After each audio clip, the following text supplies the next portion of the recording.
Hi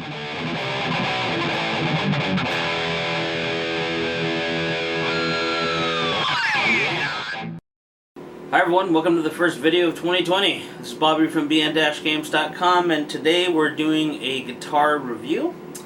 I kind of hesitate to call this a review because I've only had this guitar for about 24 hours now, but there's a lot of interest in this particular guitar and we're going to talk more about it. Now, I got a few things to say before I get to the actual playing, so if you want to just go to the playing, click here at timecode to get to that now. This is a 2019 Firefly FFLP.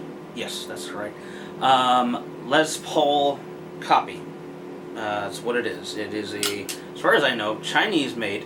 Don't know a lot about where it's manufactured. Very little about that. But it's basically a Les Paul copy. Now I want to get some of my biases out of the way. So you kind of have an idea where I come from. Number one, I've never played a Gibson that I've ever liked, ever. I've played hundreds of them, and generally speaking, they don't feel right. I do have small hands, so a lot of the older Gibsons, the necks feel like baseball bats when I'm playing them. And I'm a super strat guy, so I mostly play, Fenders and Ibanez's primarily. I think the SG Gibson guitar is the worst guitar ever made. Whenever I play one or pick one up, I think of driftwood in a river. Someone just picked some pieces out of a river and nailed some strings to it. So I have no love for Gibson. I have no love for Les Pauls. I would not have bought this if it wasn't for the color. So that being said, number two, I purchased this myself. I bought it. No one gave it to me. It was not given to me by Firefly. It's just.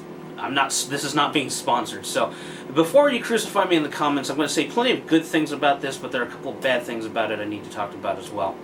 And lastly, the only reason I really bought this guitar or knew about it is I saw Max's video where he has the green one.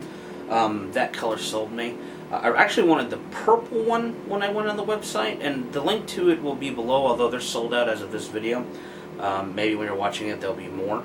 There was a purple one I really wanted, but after getting this one, you'll see in the B-roll shots, it looks really, really good, especially in natural light. So, let's talk about the guitar itself.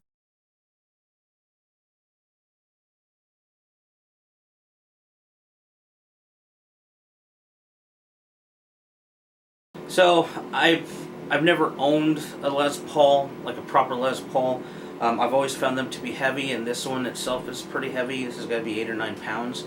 I made this comment on the Firefly Facebook fans group, and everyone said, "Oh, well, that's what a Les Paul usually weighs, 9 to 12 pounds." Which, I think it's too heavy, but it's not a deal breaker. This particular guitar, when I took it out of the box, by the way, I've only taken it out of the box and tuned it. I've done nothing else. I haven't changed any of the intonation. I haven't messed with any of the electronics. I haven't even taken the plastic off. But the action is actually pretty close to where I like it, which is low, and you'll kind of see why in a little bit. Overall, the tuners feel pretty good, considering that this guitar is $149. I think I forgot to mention that. $149. The tuners feel pretty good. They are good enough for tuning. You're not sitting there spinning it to try to get it to the right note. There is a little bit of fret buzz around this area. I haven't found it yet because I haven't got to play it a lot more than I wanted to. As far as the fret sprout, as far as the frets themselves, most of the work is pretty good. It's rolled off pretty well. It's a little rough, but I'm not going to cut myself on it, and this is actually damn good considering the price point. Now let's talk about the finish. I haven't found any flaws myself. I haven't seen anything in the paint that I can point out to that would be a problem.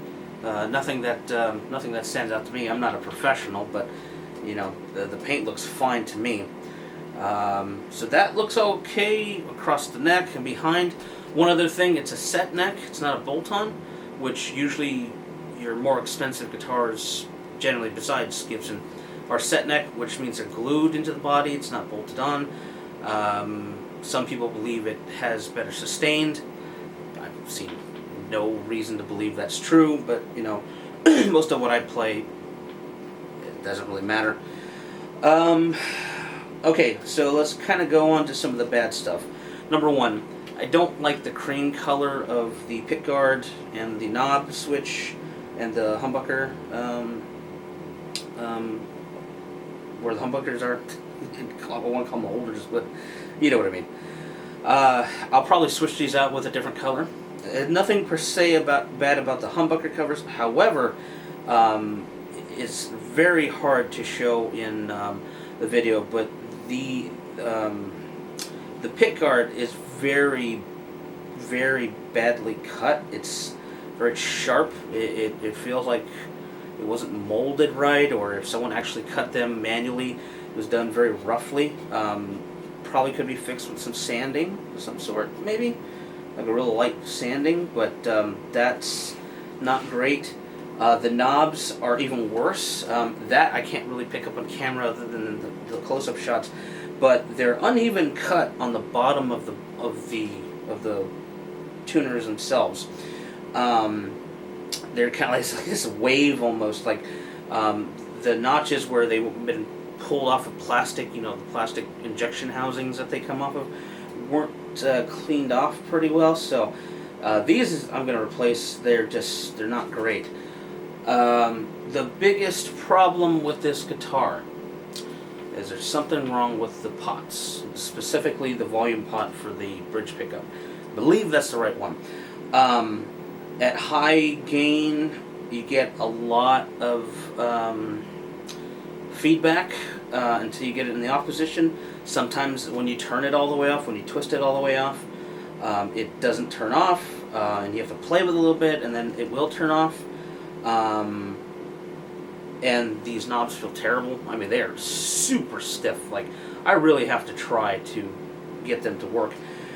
So, generally speaking, electronics-wise, the pickups work. The pickups sound fine, as far as I can tell so far. They're not microphonic, as far as I can tell also. But the knobs, the tone pots, volume pots, they work well. You know, in fact, the one that's the worst kind of playing with it right now is actually the volume pot. That one is going to probably have to be replaced. Now, from my reading, I've heard people say, hey, you know, Firefly's support is really good. They probably are. I haven't attempted, and I probably won't, because I don't want to have to ship this back for one tone pot. I'm probably just going to replace this. Alright, so we're going to move on to some playing. Now, most of my playing is kind of shreddy. I'm not going to be hearing any classic rock out of me. I'm doing this out of a practice amp. I want to give a little history. I used to have a really nice tube Black Star amp, and I sold that at one point when I was laid off. And I am working on getting a new one. So in the year 2020, you're going to be seeing a lot more guitar videos from me, even though this is a video game channel, an arcade channel. I purchased a Harvey Benton vintage 2x12, the one with the vintage 30s. That's coming soon, and I need to pick up a head. This is just a Black Star practice amp, which is okay. It's not going to give you all the tones, but I've kind of tried to make it sound okay. So we're going to get some playing out of that. You know, if you're looking for a classic rock type sound, plenty of videos I've seen so far where this thing does that. For me, someone who wants it more as a rhythm guitar, specifically because it's a little thicker in the neck than I'm used to.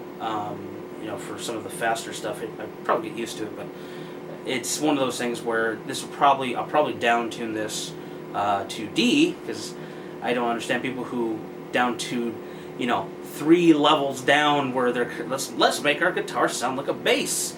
You know, I don't do any of that. You know, if that's your thing, that's fine, but not for me. But you know, something I can easily down tune because almost all my other guitars have Floyds on them, and that's a pain in the ass. So, all right, let's get to some playing. You're gonna hear some electrical hum. I've actually turned down the gain quite a bit to get it to stop feedbacking so much. But let's see if I can get you to see. You can hear it. I gotta twist it. And that's in the off position. Twist it back on to full volume, and you're hearing something else. So I haven't opened up the cavity. We'll see. Alright, I know I should play. So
out of practice.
Alright